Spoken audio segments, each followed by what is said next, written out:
मुंबईतील प्रभादेवी परिसरात आज अभिजात मराठी भाषा सप्ताहाचं उद्घाटन मुख्यमंत्री फडणवीसांच्या हस्ते विशेष टपाल तिकीट, विविध ग्रंथ आणि पुस्तकांचं अनावरण होणार। पुण्यात उपमुख्यमंत्री अजित पवार यांच्या उपस्थितीत अभिजात मराठी भाषा सप्ताहाचं उद्घाटन होणार। पिंपरी चिंचवड महानगरपालिका आणि अखिल भारतीय नाट्य परिषदेकडून सकाळी 11 वाजता कार्यक्रमाचं आयोजन। राज ठाकरेंच्या उपस्थितीत सकाळी 11 वाजता महत्त्वाची बैठक। मुंबईतील शहर अध्यक्ष उपाध्यक्षांची शिवतीर्थवर बैठक। आगामी मनपा निवडणुकीच्या पार्श्वभूमीवर बैठकीला महत्त्व। मीडिया ट्रायल वेळी माझी बहीण धीर देत होती, धनंजय मुंडेंचं वक्तव्य। तर 2009 पासून दोघं भाऊ बहीण एकमेकांसाठी कट कारस्थान रचत होते। जी बहीण त्रास देत होती आता तिचा आधार वाटतोय, करुणा मुंडेंची धनंजय मुंडेंवर टीका।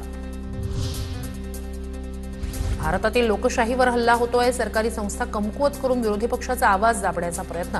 कोलंबियामधील विद्यापीठातील भाषणातून राहुल गांधी यांचा आरोप। राज्यात मतदार यादीतून मृत व्यक्तींची नावं हटवणार, जन्ममृत्यू कार्यालयाचा डेटा निवडणूक यंत्रणेशी जोडणार, मतदार यादी आणखी अचूक करण्यासाठी निर्णय। उद्योग विभागाच्या कामकाजाचा आढावा घेण्यासाठी समिती गठीत। उद्योगमंत्री उदय सामंत यांच्या अध्यक्षतेखाली समिती गठीत। समितीत मुख्य सल्लागारांचाही समावेश। मुख्य सल्लागार कौस्तुभ धवसे यांच्यावर महत्त्वाची जबाबदारी।